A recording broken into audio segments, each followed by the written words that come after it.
selfishness is okay when it comes to medical interventions.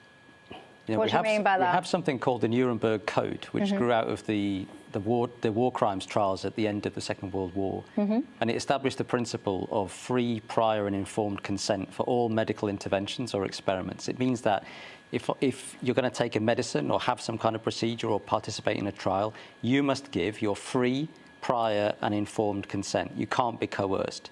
So you're allowed to be selfish when you decide what goes into your body. That is the principle of bodily autonomy.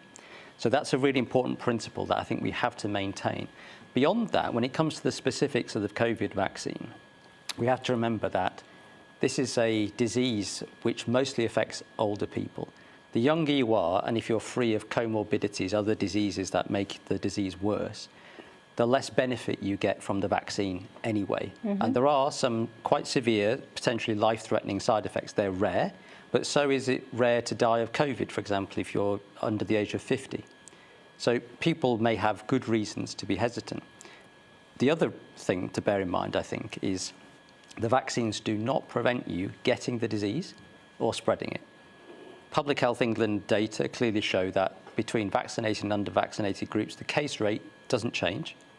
And recent UK study published in The Lancet just last week showed that it's just as transmissible. The main benefit that you get is you don't have the same disease burden, meaning that you suffer less. So you're less likely to suffer a serious disease and be hospitalized. And obviously, if you are in the age range or in the health categories where you are vulnerable to the disease, you therefore should be strongly encouraged to get the vaccination. But to my mind, there is no case for coercion. There's no case of vaccine mandates. And these people should not be losing their jobs just because they want to exercise their right of bodily autonomy.